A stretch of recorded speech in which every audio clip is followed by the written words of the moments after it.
Today, the world is facing something we haven't seen for 66 million years, because today we are facing evolution. And if I could have the first slide, because some people say, well, where are we? What is the crisis? What is going on? So if I could have the first slide, please. Crisis? What crisis? It's conscious evolution. And that means that when you look outside the window, when you turn on the TV, when you watch the internet, you see problems everywhere in the world. When you read the paper, every day a new headline, a new crisis is happening every day on this planet. And it's important to recognize this is not an accident, that something is going on here. And what's going on is we are facing a new evolution for this reason, that what we are seeing now is called the sixth mass extinction of life. 5 times in the history of this planet, life was thriving, and some event wiped out 90% of life each time. The last time we had this crisis, 66 million years ago, the planet had tropical forests and jungles and dinosaurs. And a comet hit the earth near Mexico, and the environment turned upside down, and 90% of life disappeared, including all the dinosaurs. Today, we're in the 6th mass extinction. And the significance is this. The first 5 were due to natural things like a comet or lots of earthquakes and volcanoes. But today, science is saying that we, human behavior, is creating the 6th mass extinction. We are causing our own extinction. And you go, what is this, 1,000 years from now? No, in decades from now, civilization is facing the biggest crisis ever. And what we start to recognize, first of all, we're in climate crisis. And thank goodness, last week, the young people of this world said, this is enough.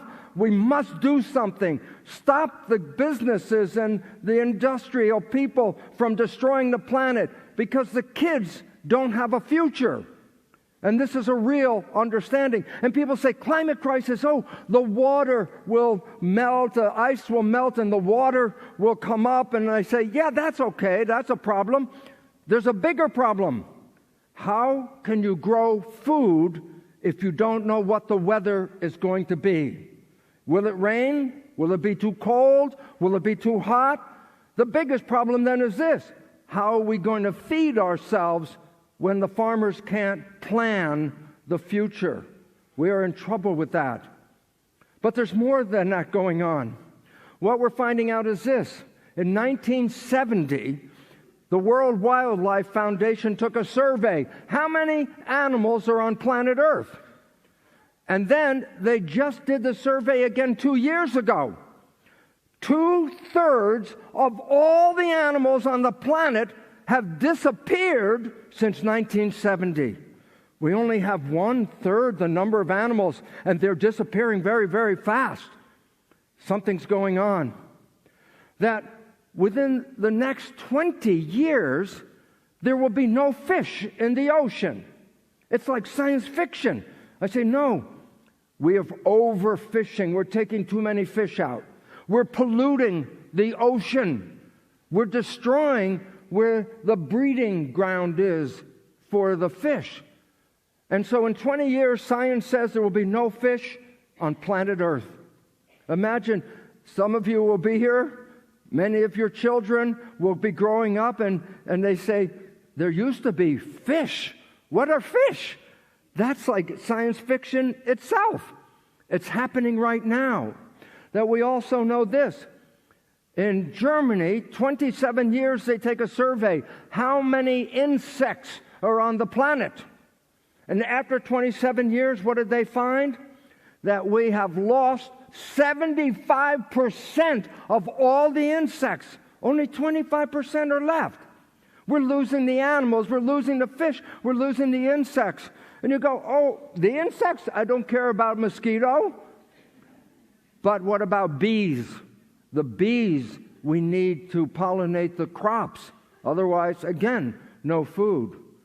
And then in the United States, NASA, the scientific organization, has taken a big survey and said, what? In 2 decades, industrial civilization, the one we live in, is irreversible collapse. Irreversible, meaning it's going to collapse and it's the end. And I say, wow. And you're looking at the world right now, and as I said, all the chaos that's going on, that's not an accident. Because the idea is this: crisis causes evolution. Why? You can't keep doing what we're doing because it's the end of that. We need to change now. We need to change fast. And it's so important to understand this because when you see the world falling apart right now, it's the end of civilization as we know it. But the interesting part is it's not really the end of us because a new civilization is forming. And it's so important for me to tell you this, that being in this audience, you represent the future. You're looking at a new way of life, a new way of creating health, a new way of creating harmony on this planet. That's what we need right now. So I want to thank you, because when you show up here, that means I'm saying, let's get ready for a new future. And so thank you, because you are the creators of a new civilization that is coming.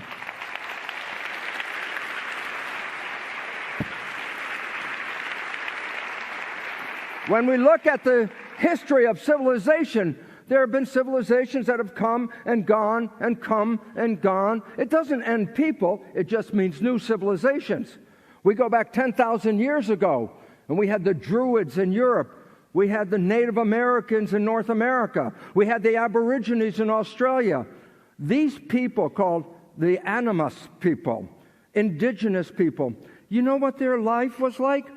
That nature was a garden, and that they knew they were here to take care of the garden. But then a new idea happened, because the indigenous people, to them, everything was spiritual. Every drop of water was spiritual. Every plant was spiritual. Every person was spiritual. If you know, like the Native Americans, before they go hunt for a deer, they pray to the spirit of the deer. And when they cut a tree down, they pray to the spirit of the tree, because everything was spiritual. But then a new civilization came. Polytheism, Romans, Greeks, the Egyptians. And I said, what was different about them?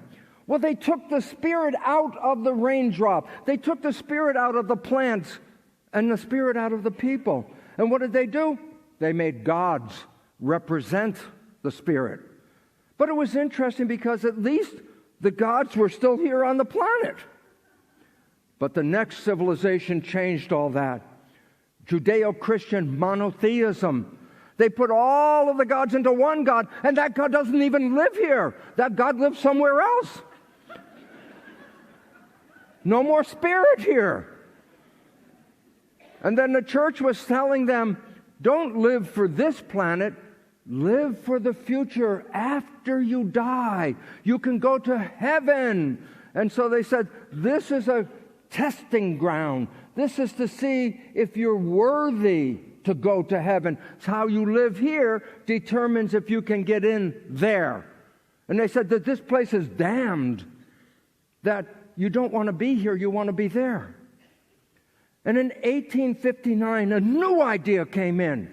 Charles Darwin, he created a theory of evolution. And what was different? Because back in the 1800s, they had no TV, they had no internet. What did they do for entertainment? They raised plants and animals. That's what they did. I say, why was it relevant?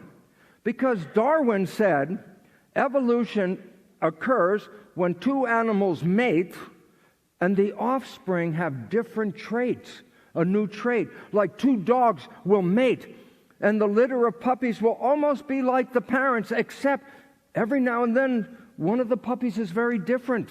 They say the runt of the litter, the one that's not the same.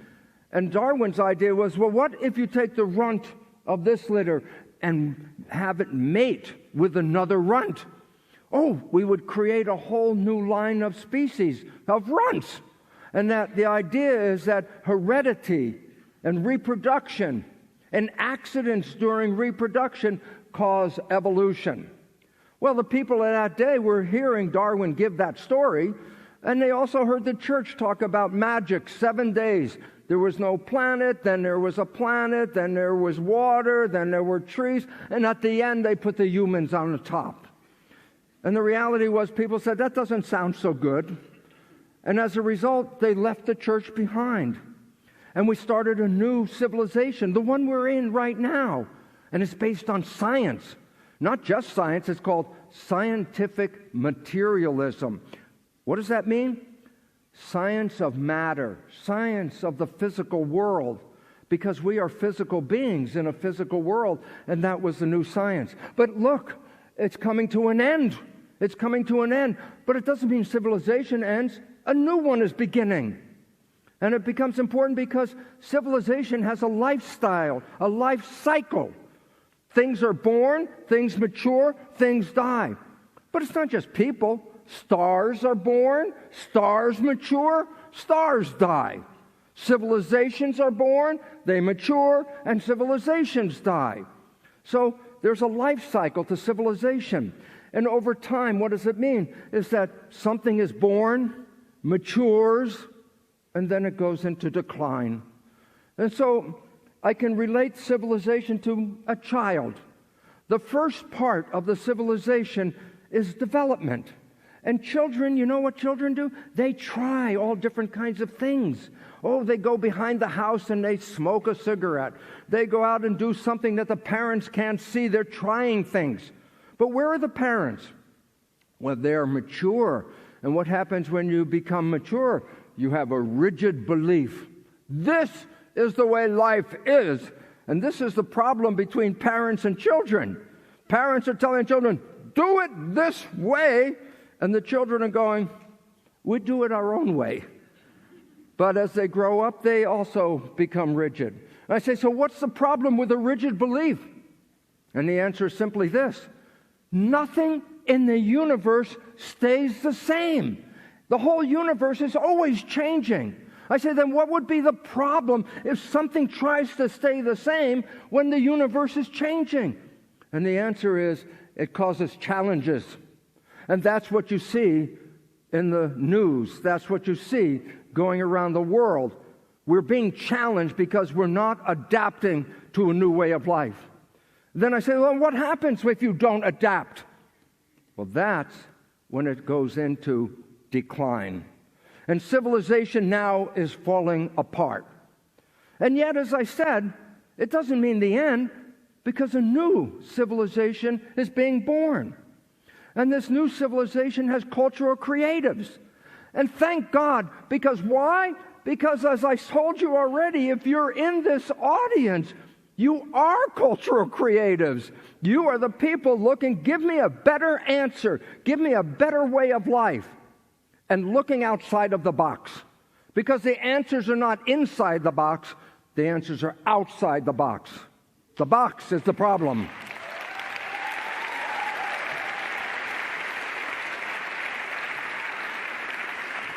So now, this is an exam for you. Because can we tell what the future is? And they call it futurism. Can you see where we're going? And so I'm going to give you a test to see if you can tell about what the future is all about. So here's my test. I'm going to ask 4 questions. And I'll give you a chance, maybe a second, to answer the question. So the first test is this. Here's a series of numbers.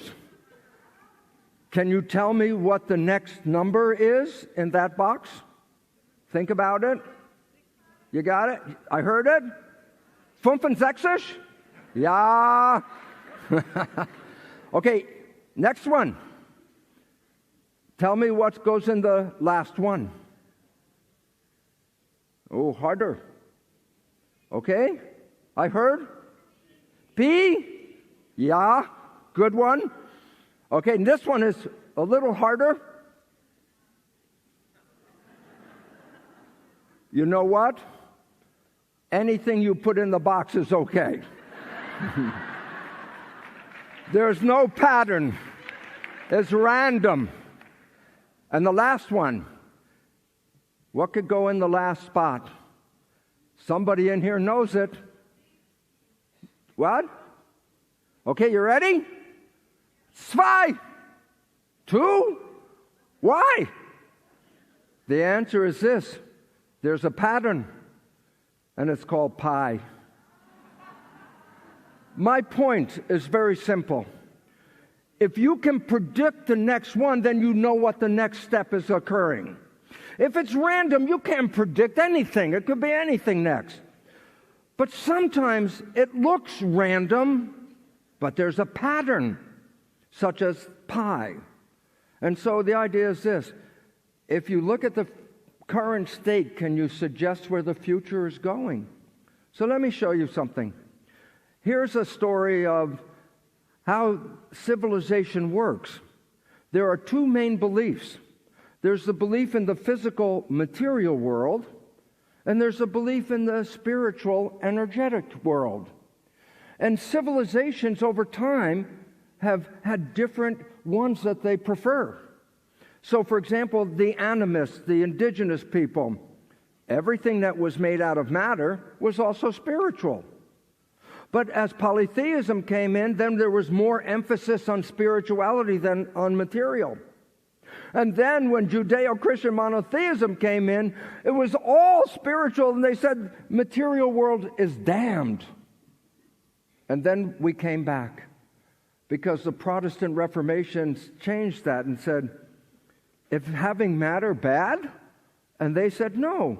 Having material things, if God loves you, God will give you material things. And all of a sudden, having matter wasn't so bad as it was in the Catholic Church. And then something else changed. So let me show you what happened. Let's see the pattern of evolution. First animism, and then we became more spiritual polytheism, and then we became fully spiritual monotheism, and then we started to come back toward matter with the Reformation.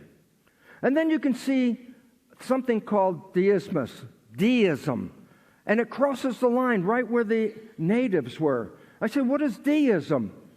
It was a philosophy that nature and God were the same thing. It was a philosophy that had scientists say, if you study nature, you'll know more about God. And I say, well, where did this come from? It was called the Age of Enlightenment. And I say this in the 1700s. I said, what was this? Well, in Europe, there was a lot of trouble. Because in Europe, some people were wealthy and the rest were slaves. Why? If they wanted to work, they only worked if the lord of the manor gave them a job. There was a lower class, there was an upper class. If you were born in the upper class, you'd always be upper class. But if you were born in the lower class, you would always be lower class. And then the Age of Enlightenment gave a philosophy, and it talked about a world where everything was wonderful, a world that was so beautiful and peaceful and harmony. And they talked about this world where everybody who lived in that world had an opportunity to make whatever they wanted to make out of their life. They were free to create. They were free to become whatever they wanted to be. And I say, where did this philosophy come from? And the answer was Rousseau in France studied Native American Indians and found how they lived in harmony with the land and how any native could become anything they wanted to be. And in Europe, when people read that, they went, that's much better than where we're living. And all of a sudden, there was a movement of Europeans went to North America. Why? They wanted to live like the native Indians. And the native Indians, as you see on the chart, matter and spirit, one and the same thing. So the people that showed up in the New World, they were called deists. And deists were the ones that came because of the Native American philosophy. They lived like the Native Americans. Europeans went and lived in the New World. You know what? They lived just like the Native Americans. They wore what we call buckskin leather. They did something Europeans didn't do. They were bathing. They washed themselves. It was so different. And everybody loved it because they became just like the natives and they were living free. But too many Europeans came, and they brought with them the old world, and it changed what was happening. And I said, well, deists. I said, who were deists? You've heard of some of them. Let me give you a name.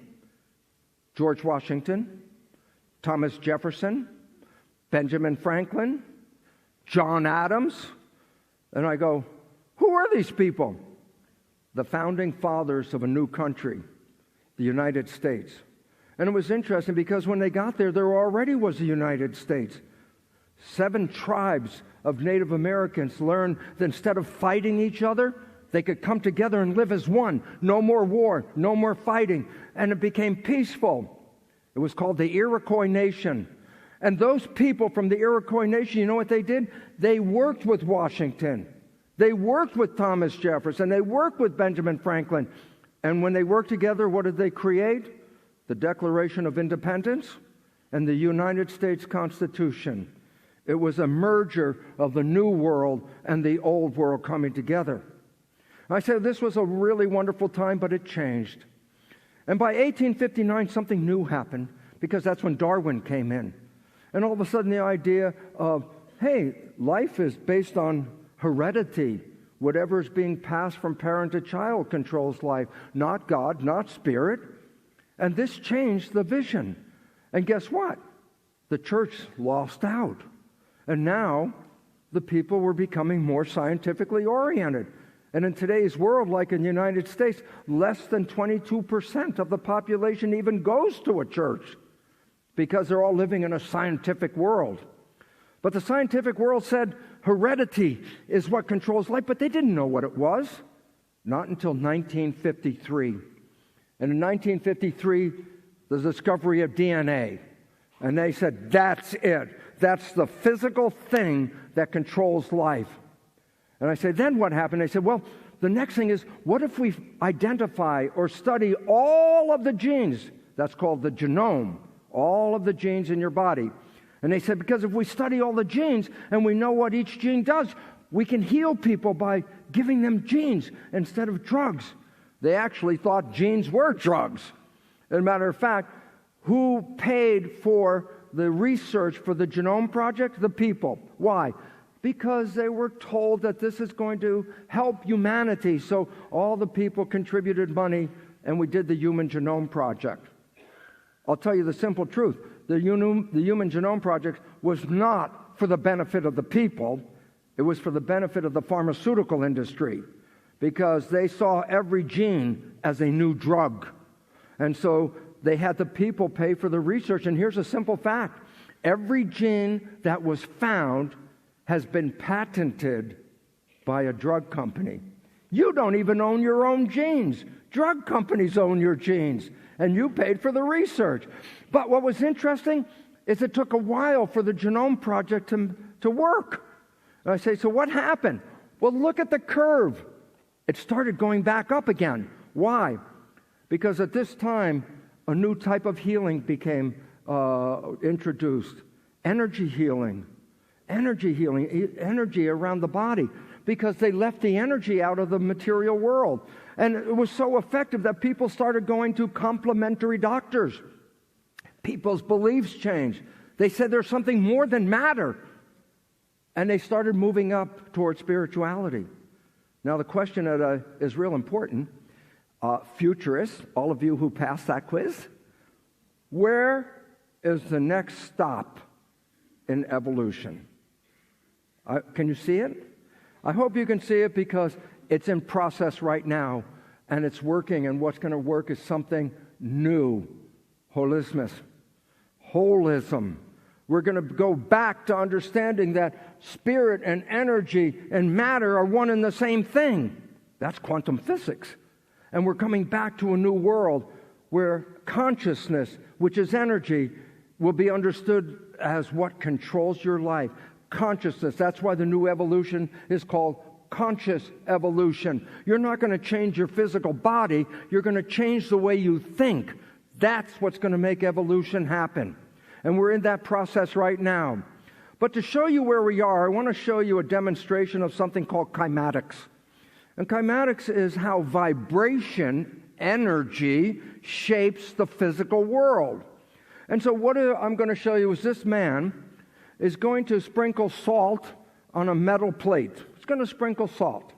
And under that metal plate is a speaker where sound will be broadcast.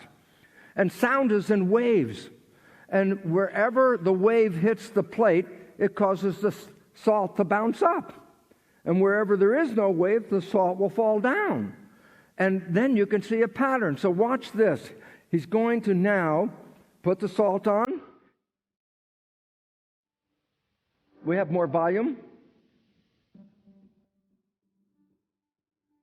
Watch the pattern change.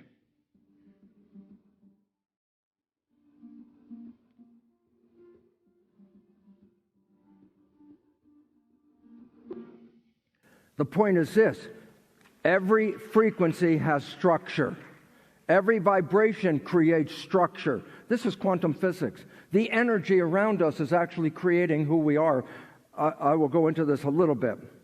But what I wanted to show you, this was very simple, because each frequency has its own pattern. So look at it this way. Frequency A has that pattern. Frequency B has that pattern. You saw that. But what you didn't pay attention to was what's between A and B. What's in the middle? And if you look at what's in the middle, it looks random. The granules of salt are all over the place. And we call that chaos. But chaos is not random for this reason. Chaos is some of the sand grains are moving out of the old pattern, or salt grains, and some of the salt grains are moving into the new pattern. It's not random. They're going in very specific places. And I say, why is it relevant? Because we're in civilization A, and it's breaking down, and we're going into civilization B. We're not in B yet, so where are we? We're in the middle. What you're seeing out in the world is things are collapsing, but things are building. And as I mentioned to you, you're part of the builders. You're the builders of the new one. And you're very happy, if you understand, to get out of the old one, because the old one is falling down. And it's scaring everybody in that old civilization. It's falling apart. And I go, but this is a good sign. And listen to me, why is it a good sign? Because the current civilization is causing extinction. And humans are doing it, so humans have to change, which means civilization has to change behavior now. And so we're moving out and in.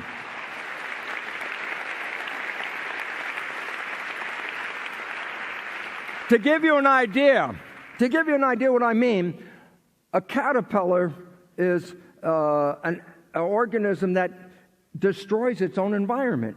If your caterpillar lands on the plant, it will eat all of the leaves off the plant. And when there are no leaves left, that's when it goes under what we call metamorphosis. It changes. Human civilization is like the caterpillar. We are destroying the environment to support ourselves just like caterpillars. I say, so what? We can't do it anymore. The civilization is destroying the world. And I said, then what happens? I said, well, the butterfly comes from the caterpillar. I go, well, that's nice. That's A going to B. But guess what? It doesn't go overnight. A, today I'm a caterpillar. B, tomorrow I'm a butterfly. There's something in the middle. The cocoon, the pupa. And I said, what's going on? Well, if you open it up, it will look like chaos. What? Some cells from the caterpillar are breaking down, and some cells are building the new one. Well, this is exactly where we are in the planet right now. And you're involved with, let's create the new one, because the other one doesn't help us at all. We're moving into a better world at this point. And this is why this headline is important. Brexit mess reflects democracy's new era of tear it all down. Why? Because the structure that is here is the structure that has caused the problem. You want to build a different world, then we have to change the structure because the structure is creating the problem.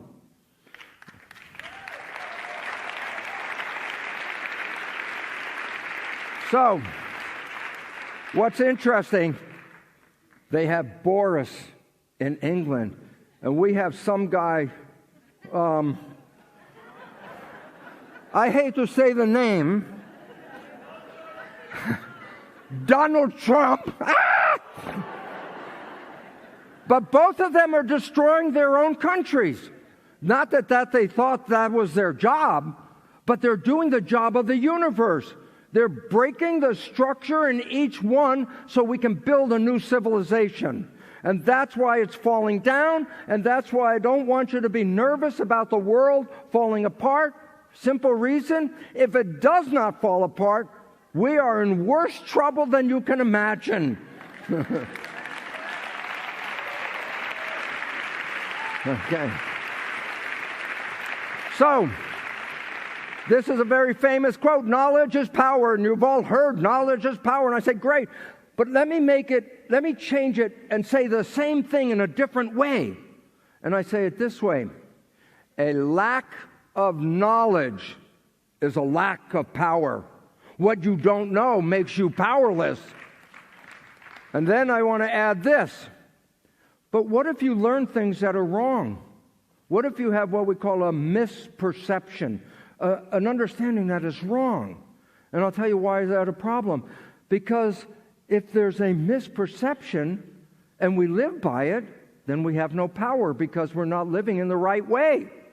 So now I'm going to show you 4 misperceptions that you have been programmed to believe, and they're all wrong. And we've been creating a life based on these beliefs that are not true, and as a result, we are destroying ourselves on beliefs that are not true. I call them misperceptions, but I want to have Albert Einstein tell us a very simple thing. We cannot solve the problems with the same thinking that created the problem. And I say, okay.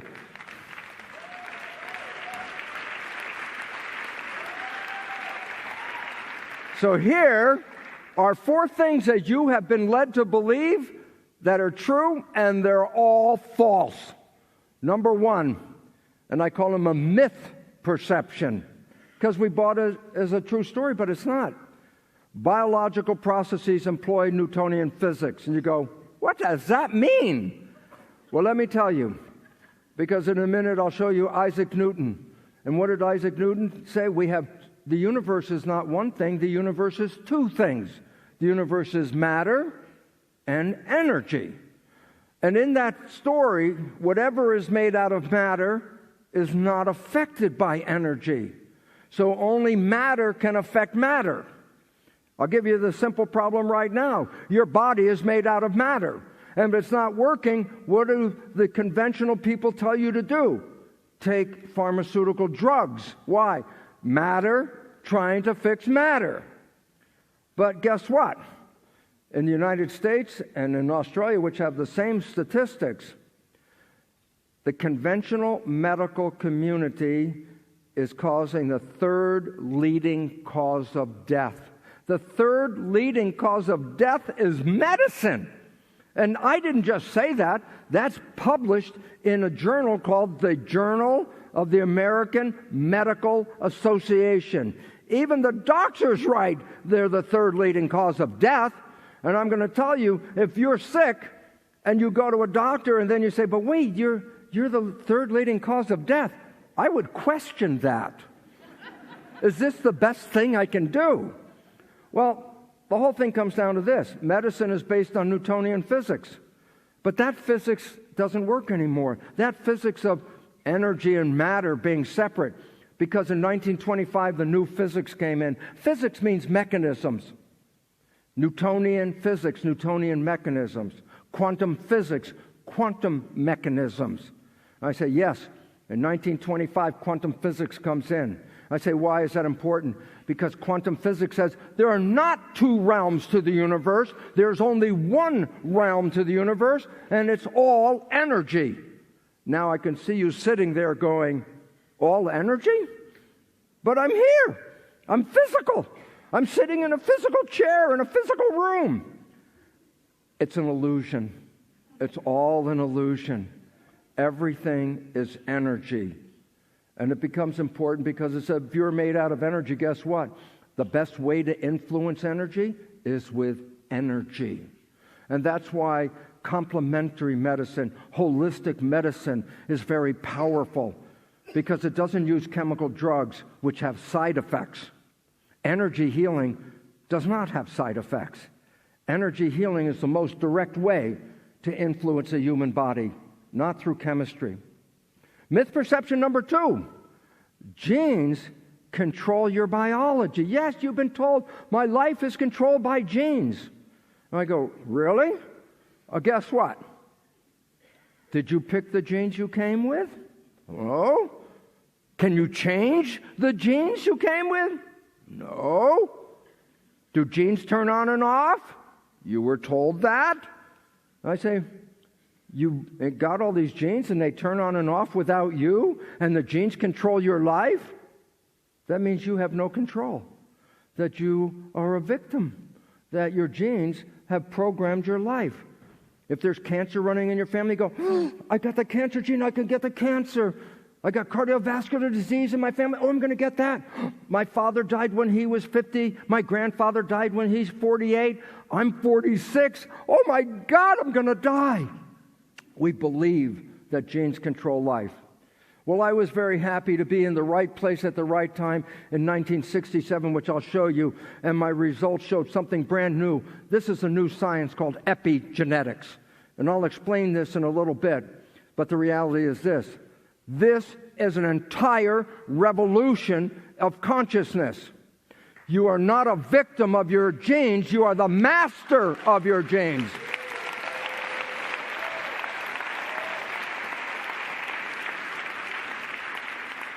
The next 2 stories come from Darwinian theory.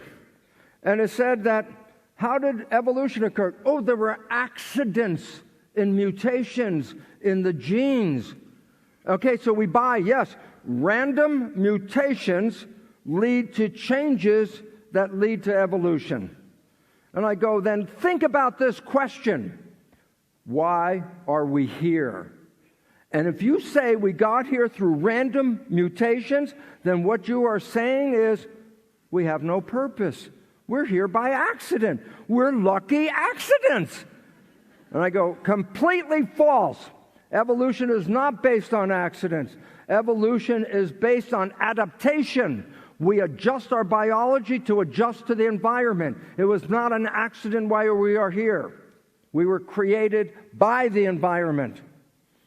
The second part of Darwinian theory is, well, now that you've mutated, are you stronger than the other ones? Well, that's called fitness. Who's the fittest? Who's the strongest? Because whoever has those genes will be carried into the future. So we bought the belief of what? That evolution is based on competition. And here's the problem. You ready for a simple understanding? A garden is not a battleground. A garden is the highest level of cooperation. And it turns out we came from a garden, we turned it into a battleground, and we are destroying the garden. The only way out is to come back and recognize we must learn cooperation. All humans must learn to live in harmony with each other, because competition is death. And we are facing that.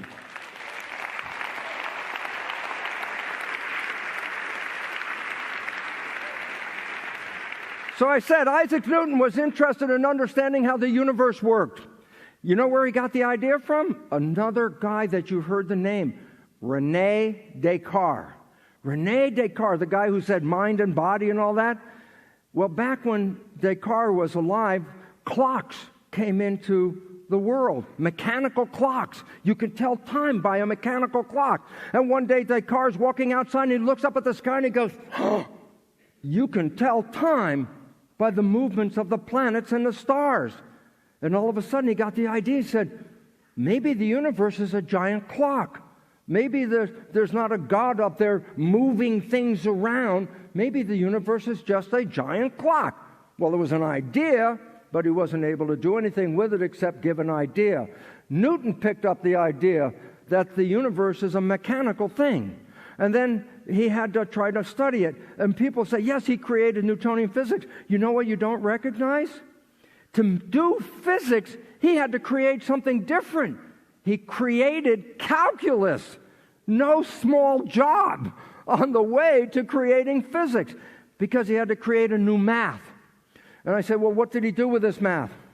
Well, I said, he put the size of a planet in there. He put the mass of a planet. He put how fast the planet is moving in the orbit. He put the forces of that planet moving in the orbit into an equation. And what was he able to do? Predict the movements of the universe. And you go, whoa! I go, no, whoa for one thing is this. Prediction is the foundation of science. If you can predict something, that means you have some idea how it worked. Otherwise, you would not be able to predict. But what was more important? What was the more important part of Newton's work? He didn't put God into the equation. He didn't put spirit into the equation. He just studied the physical world. And what was the result? He came up with an idea that the universe is a machine. And that if you understand the nature of the machine, then you can understand how the universe works. But guess what? No energy, no God, no spirit, no invisible forces. It was all based on studying matter. So the science he created is called scientific materialism.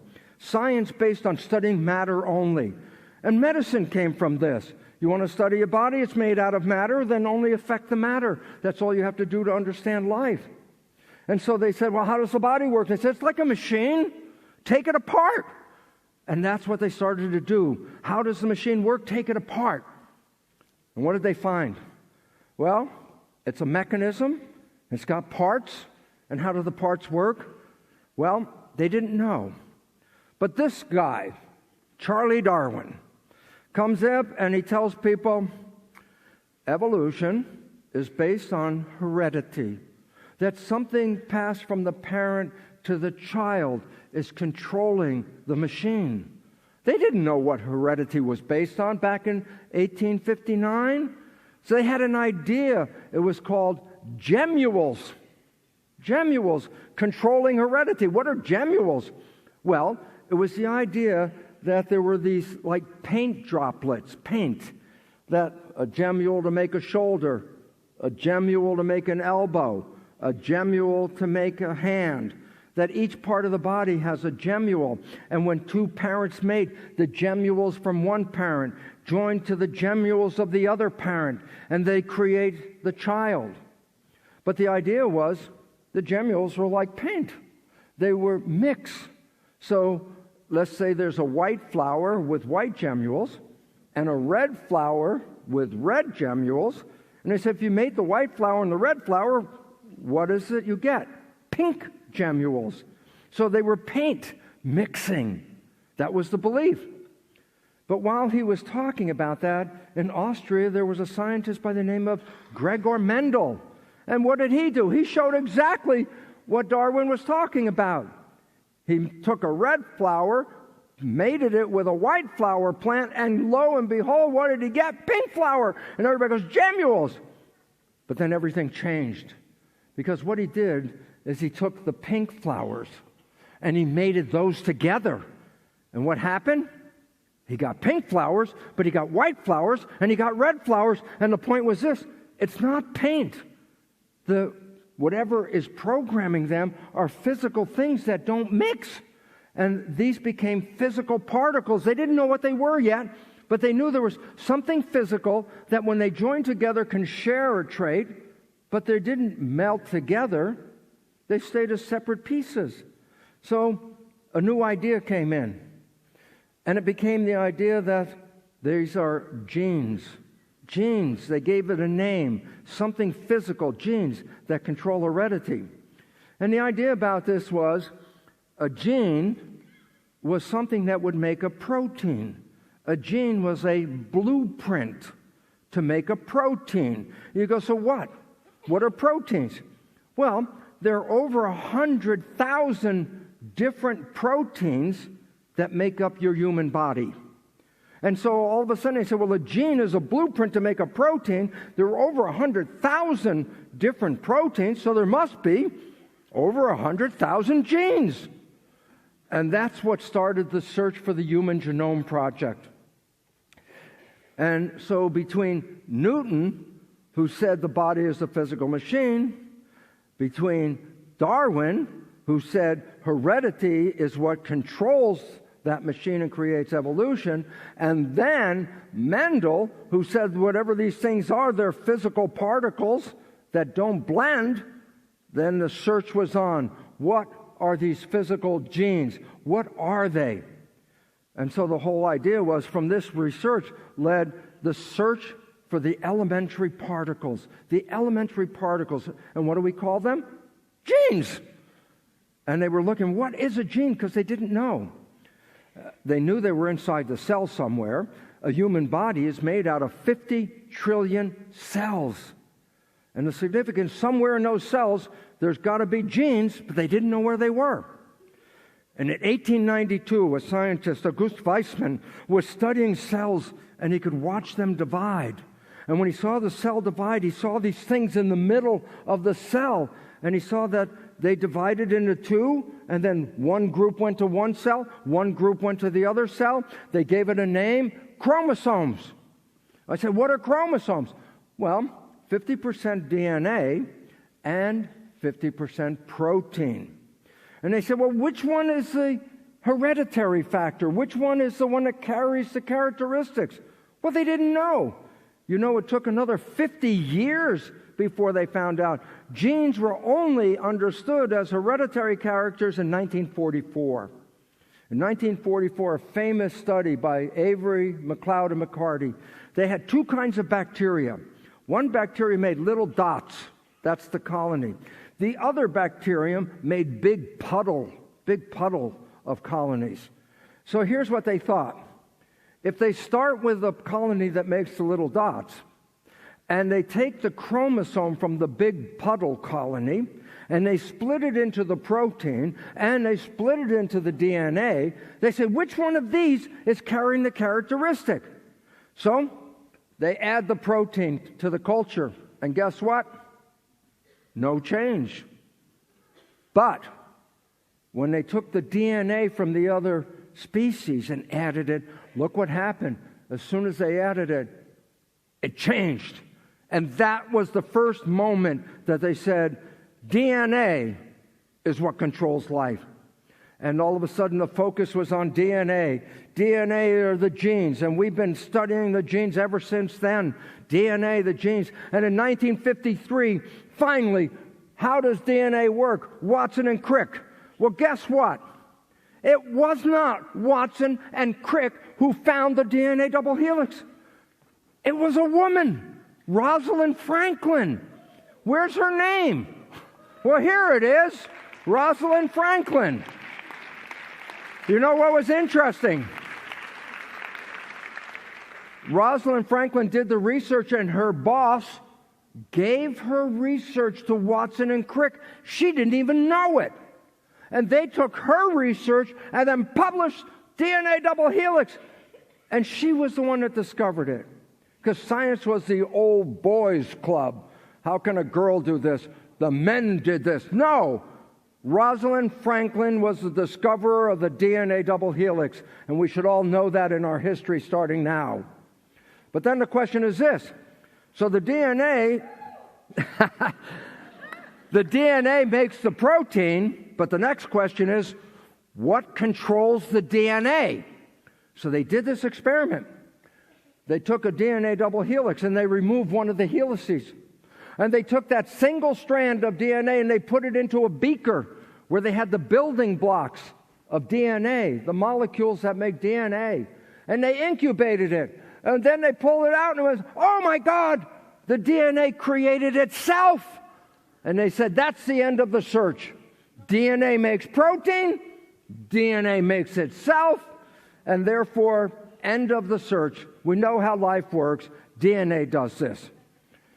5 years later, Francis Crick comes up with what's called the central dogma. This is what I was teaching in medical school. And I have it by the 10 Commandments. Why? This is the foundational belief for medicine. It was the belief that DNA is the source, that a copy of DNA called RNA is used as a blueprint to make the protein. You are the protein. So where did you come from? Your DNA. And they said it only goes in one direction. And you say, so what? I go, well, if you're the protein, can you send information back and change your DNA? And the answer is no. And all of a sudden it says, then your DNA controls your life, and you have no control over the DNA. And I taught this in medical school for years. Central dogma. You know, I did not look up the word dogma in the dictionary. I just taught it. Central dogma. Central dogma. When I left the university was the first time I thought, what does dogma mean? And I opened up the dictionary. I said, oh my God. Here's the definition of dogma. You ready? A belief based on religious persuasion and not scientific fact. Oh my God. I was teaching religion in medical school for all those years because the point was this. They never did the research to prove it. They expected the answer. They thought that was the answer. They were so sure that that was the answer, nobody did the research to check it. And in 1958, it was in a scientific paper. In 1968, it was in the textbook. 78, 88, 98, 2008, it's still in the book. DNA controls life. It was never tested scientifically. And the fact is, I'll just tell you short circuit, it's completely wrong. The whole idea is completely wrong. The idea that genes control life is a false statement. Genes do not control. But they said, well, this is what makes evolution. The genes make evolution. And they created the image of the tree of life. And they started at the bottom with the simplest organisms. As you go up the tree, more and more complex. And when you get to the top, they put us. Maybe we're not the top, but they put us at the top. And they said, what makes evolution?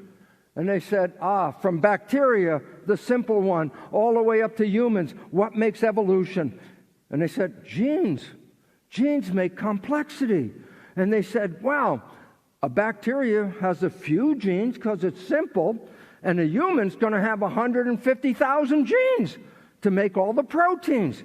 So they started to look at the genes in each organism. It's called the genome. How many genes are in the organism?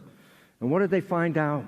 Well, when they started to learn how the genome worked, something was different and something was completely different. They looked at a worm, a simple worm. You know, it's so small, 0.5 millimeter. 1,271 cells, very small. And they were doing the research on behavior. So they wanted to know the genes. 20,000 genes, and they go, yep. Primitive, simple organism, 20,000 genes. We go up to the top, more complex, more genes. So the next organism they did was fruit fly.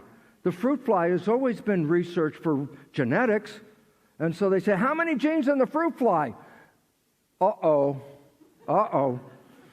There were less genes.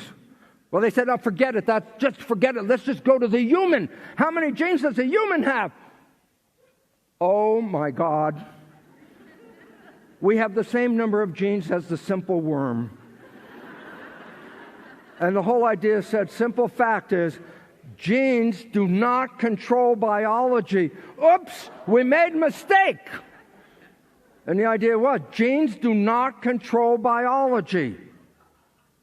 What controls biology? There was an original theory of evolution 50 years before Charles Darwin. That theory of evolution was by a French guy, Lamarck. And Lamarck, the first scientist to write a theory of evolution, and that's what he should be credited for. He was the first scientist. He said evolution is based on the nervous system. He said that as you go up the tree, the nervous system is more developed at each level up the tree. So it wasn't genes, it was consciousness, nervous system that is the difference as you go up the evolutionary tree. What about this study? Oh, remember, a chromosome is 50% DNA and 50% protein. They didn't put the protein in. And the result is you didn't understand how it worked because the protein is what controls the DNA. The DNA does not control itself. It's controlled by the protein. So the whole idea that DNA controls your life is completely wrong. And I knew this back in, 1967. I hate to think about it because that was over 52 years ago. Yes, I am that old. And the reality was this. What was I doing? I was growing stem cells in culture. In 52 years ago, there were only a handful of people, just a number of the people in the front rows that even knew what a stem cell was. But I happened to be in the right laboratory working with stem cells. What are stem cells? They're embryonic cells. Why don't you call them embryonic cells? The answer was, the moment before you were born, they were called embryonic cells. But the moment after you're born, we changed the name because you're not an embryo. Now we call them stem cells. Why should you have embryonic cells? Answer is a good answer because it's an important question. And I told you, a human body is made out of 50 trillion cells. Guess what? In the time since I started this talk just a little while ago, you have already lost about 6 to 10 million cells have died while you were just sitting here. Cells have a lifetime. Skin cells come off. The gut is relined every 3 days. The entire lining of the gut is replaced. Hair cells fall off. I got to tell my DNA that they forgot to put the new cells back in. But the reality is this, you're losing hundreds of billions of cells every day. I said, well, how long can you live if you lose so many cells every day? And the answer is not very long. So how can you stay alive? Because every time you lose a cell, a stem cell replaces it so that you're always making new cells. And so if you have an issue, do you have stem cells? The answer is, if you're here, you're alive, you have stem cells. Because you wouldn't be here if you didn't have stem cells. And so what is a stem cell? Embryonic cell. What did I do? I put one stem cell in a petri dish by itself. This is called cloning. The cell divides every 10 hours. First there's one cell, then there's 2, 4, 8, 16, 32. After a week, 30,000 cells in the petri dish. You know what's important? They all came from one parent. So I have 30,000 genetically identical cells. That's not the experiment. I grow cells in a petri dish with something called culture medium, growth fluid. Culture medium is the laboratory version of blood. If I grow human cells, I say, what's human blood made out of? And then in the lab, I make culture medium using the recipe. If I grow mouse cells, I say, what are mouse blood made out of? I make mouse culture medium. But since I make the culture medium in the lab, I have an opportunity to do what? I have an opportunity to change the composition. So I make 3 different versions of culture medium by slightly changing the chemistry. And so each in culture medium is an environment in which the cells live. So in culture medium A, environment A, when I put my stem cell in there, it forms muscle. But if I take genetically identical cells, put it in another petri dish with a different environment, a different culture medium B, it forms bone. And if I take genetically identical cells, put it in another petri dish with a different environment, the cells form fat cells. You don't have to be the scientist to answer the question. What controls the fate of the cells? Environment. They all had the same genes. It was the environment that changes it. And the culture medium is the environment. And this is the foundation of a new science. It took 23 years later before science recognized what I was showing them. And the reality is, it's called epigenetics. What does it mean? Genetic control, old science, means control by genes. Epigenetic control, revolution. Why? Epi means above. Skin is called epidermis. because the skin is above a layer called dermis. So I say, what is epigenetic control? Control above the genes. The control is not in the genes. The control is in the environment. Change the environment, you change your genetic activity. This is what evolution was all about. As environments change, organisms change. And the relevance is you control the environment. And therefore, you control your genes. How does it work? Very simply, I add chemistry to the culture dish. Some of the chemicals are like they're signals. They stick to the skin of the cell. The signals are sent inside the cell. Those signals control behavior. And when I need a protein and the signal shows up and I don't have the protein, the signal goes into the nucleus and activates the gene. The gene is controlled by the signal. So the whole new science is called signal transduction, meaning signals control life, and the new science is studying how signals control life. But when the signal goes into the nucleus and activates the gene, that's called epigenetics. It's the signals that control your genes. The brain of the cell is not the nucleus. Do you know what the nucleus is? Gene blueprints. But what are blueprints used for? You ready? Reproduction. I say, oh, well, the nucleus is not the brain. The nucleus is the gonad of the cell. How did a bunch of male scientists come up with the idea that the gonad is the brain? I don't know. And yet, the brain is the membrane, the skin. And just to let you know something, in embryology, your nervous system came from your skin. And the skin reads the environment. And I say, well, those were cells in a plastic petri dish. What does that have to do with you? Well, guess what? I already told you. You're made out of 50 trillion cells. You are a skin-covered petri dish. Under your skin, 50 trillion cells. And guess what? You have the original culture medium. What is culture medium? Culture medium is blood. So your blood and the chemistry of your blood is controlling your behavior and your genetics. The same as what happened in a plastic petri dish. And I say, well, then the signals that are in your blood, what's in there? I say, well, there's nutrition. Very quick point. When I made chemical culture medium, I didn't use cheap ingredients, because if I would use a cheap ingredient, the cells would get sick and die. I always used only the best ingredients possible. When you eat food, you're making culture medium. And therefore, recognize the food you eat should be natural, organic, healthy food.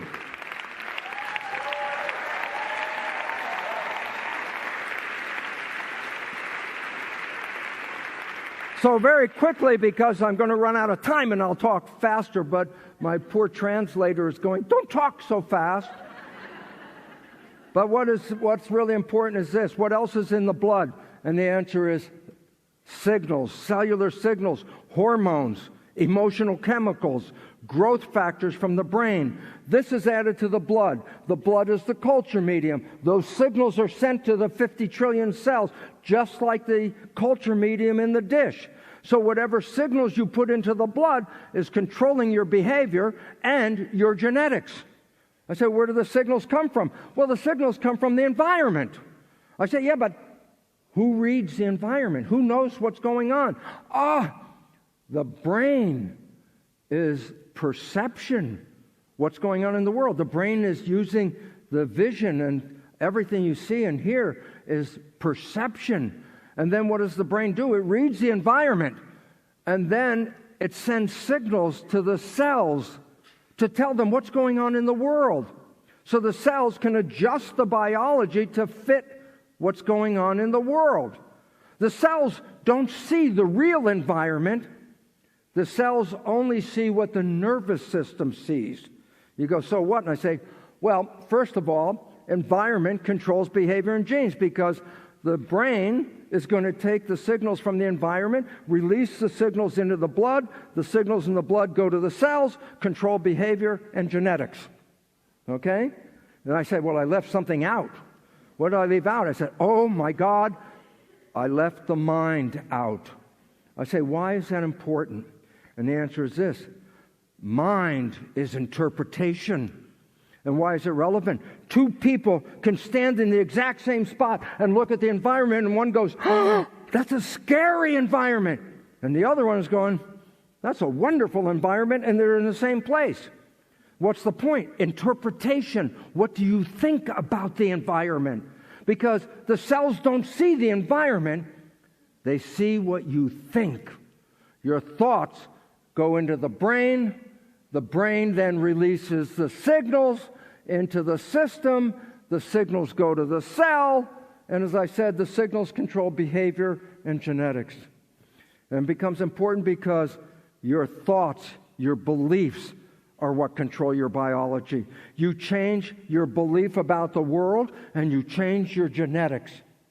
And the important part about this is disease, illness. 90% of illness and disease, there was nothing wrong with the body. It was the brain sending incorrect information to the cells, and the cells were now not living in harmony because the mind made an interpretation that was wrong. Change your mind, and you change the signals going to the cell. How does it work? The brain is the chemist. The brain makes blood. The blood is used to feed 50 trillion cells in your skin-covered dish. I said, well, what does that mean? I'll show you how life works. This is how it works. You ready? You close your eyes, and when you open them, you see someone you love. Interpretation. I see someone I love. I say, what happens then? Well, the brain in love releases some wonderful chemistry into the blood. Dopamine, pleasure. That's why when you fall in love, it feels so great. Oxytocin. When you fall in love, the chemistry of oxytocin bonds you to the one you love. Vasopressin, a wonderful chemical. It makes you more attractive so that your partner will stay with you. And growth hormone does exactly what it says. When you're in love, you add growth hormone. What does that do? It makes you healthy. That's why people say, oh, see how in love they are? They glow. They're so healthy. Healthy is not an accident. Healthy is a consequence of chemistry. Chemistry of love.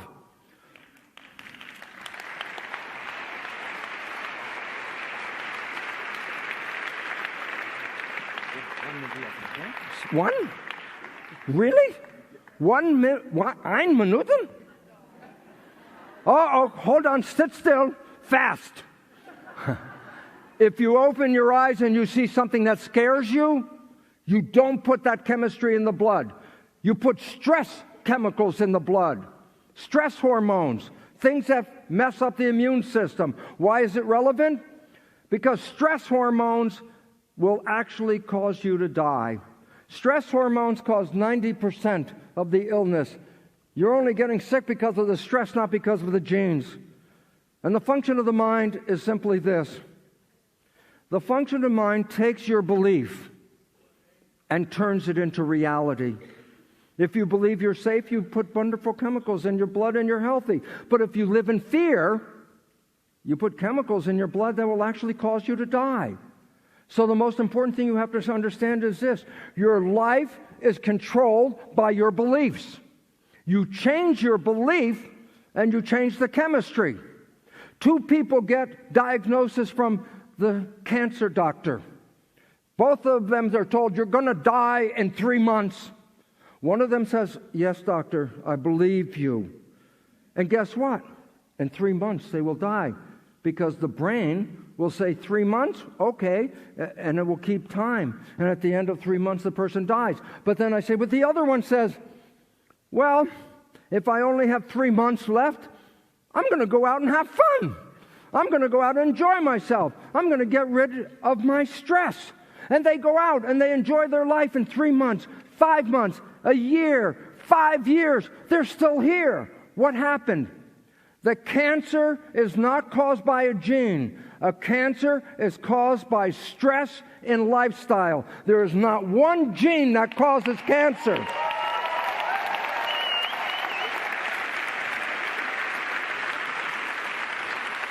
I'm not stopping.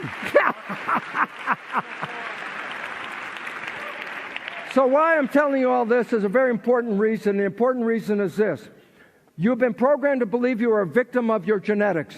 And that is a complete false understanding, because your consciousness is adjusting your genetics. Your consciousness can make you sick or it can make you healthy. You believe that or not? It's positive thinking and negative thinking. You go, positive thinking, I'm not so sure. I say, you've heard of the placebo effect? What is placebo effect? Someone's sick. The doctor says, I've got a new pill. This is the newest medicine. I always like it because there was an ad that said, it's purple pill. Makes it even better, the color. And so you take the pill. You get well. And then you find the pill is a sugar pill. What healed you? Not the sugar pill, the belief in the sugar pill. And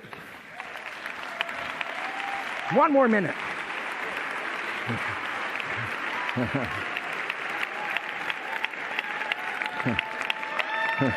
Wait, I got 1 minute. So the point was, that was the result of positive thinking. You know what? No one says, what is the result of negative thinking? Let me tell you the most important fact before they chase me out of here. And the fact is this. Negative thinking is equally powerful to positive thinking, but it works in the opposite direction. Positive thinking can heal you. Negative thinking can cause every disease on this planet. Cancer, heart attacks, diabetes, Alzheimer's. Negative thinking. So the idea is this. We understand from psychologists that 70% of our thoughts are negative. Everybody, 70%. And if you want to change your life, you have to listen to your thoughts. And you have to change them around. And when you change them around, you have power, because your thoughts are controlling the entire biology. You are not a victim of genes. You are a creator. You are actually part of the energy of the field. And energy is spirit. And spirit is quantum physics. And quantum physics says you are the energy. You are the spirit. You are the creator. And if you don't like your life, you can change it by changing your beliefs. Tomorrow, I have an opportunity to talk for a long time before they chase me off the stage. You done?